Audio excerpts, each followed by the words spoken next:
नमस्कार मित्रांनो, स्वागत आहे आपल्या चॅनलवर। आज आपण जाणून घेणार आहोत मराठी सिनेसृष्टीतील कॉमेडी किंग, मामा म्हणून प्रेक्षकांच्या मनात घर करणारे महान कलाकार अशोक सराफ यांच्या जीवन प्रवासाबद्दल। जन्म व बालपण। अशोक सराफ यांचा जन्म 4 जून 1947 रोजी मुंबई येथे झाला।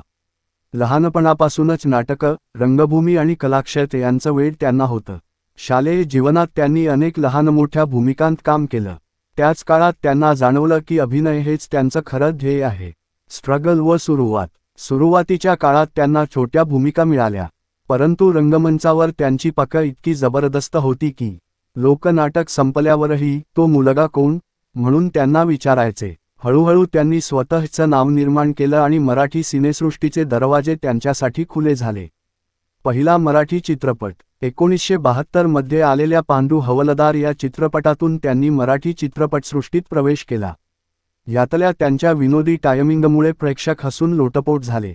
पहिला हिंदी चित्रपट। मराठीतल्या यशानंतर त्यांनी हिंदीतही पाऊल टाकलं। 2 गीता हा त्यांचा पहिला हिंदी चित्रपट मानला जातो। त्यानंतर ते कयामत से कयामत तक, सिंघम, कुर्बानी, दिल अशा हिट चित्रपटांत दिसले। दादा कोंडके सोबतचे किस्से। मराठी चित्रपटसृष्टीत जर दादा कोंडके यांचा चित्रपट असायचा तर लोक हमखास अशोक सराफलाही शोधायचे। दादा कोंडके यांच्या धम्माल कॉमेडीला सराफजींच्या एक्सप्रेशनने 4 चाद लागत। एकदा एका चित्रपटाच्या शूटिंगमध्ये दादा कोंडके यांनी अचानक डायलॉग बदलला, पण अशोक मामा यांनी तेवढ्याच सहजतेने त्याला उत्तर दिलं आणि संपूर्ण सेटवर हास्यकल्लोळ झाला। दादा कोंडके नेहमी म्हणायचे, हा मुलगा जिथे असेल तिथे प्रेक्षक नक्की हसतील।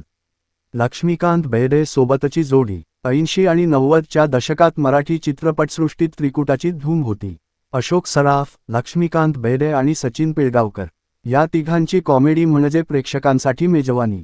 अशी ही बनवाबनवी, धूमधडाका, अश्रूंची झालर, महेरची साडी हे त्यांचे चित्रपट आजही लोकांच्या आवडीचे आहेत। लक्ष्मीकांत बेर्डे तर नेहमीच म्हणायचे, मी कॉमेडी करतो पण माझा खरा गुरु म्हणजे अशोक मामा आहेत। अशोक सराफ यांच्या करिअरमध्ये फार मोठे वाद झाले नाहीत। ते साधेपणाने, जमिनीवर राहून काम करणारे कलाकार आहेत।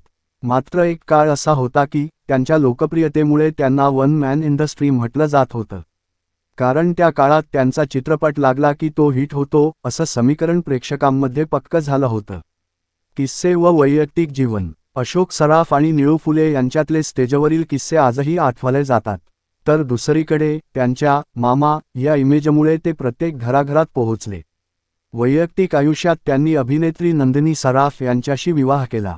आज त्यांचा मुलगाही अभिनय क्षेत्रात कार्यरत आहे। आज काय करतात अशोक सराफ?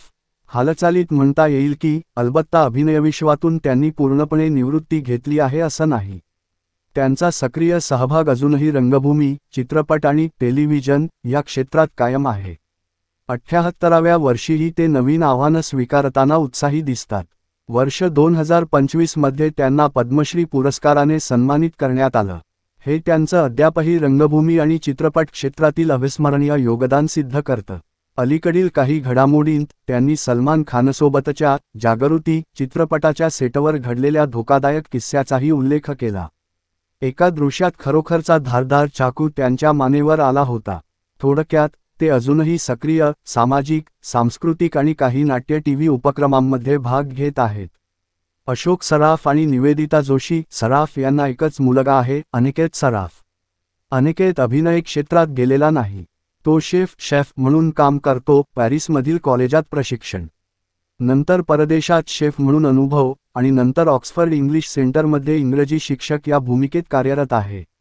अशोक सराफ यांनी 4 दशकांहून अधिक काळ प्रेक्षकांना हसवलं, रडवलं, मनोरंजन केलं। पूर्णविराम। त्यांना फिल्मफेअरसह अनेक राज्यस्तरीय पुरस्कार मिळाले। आजही त्यांच्या नावाने प्रेक्षकांच्या चेहऱ्यावर हसू उमटतं।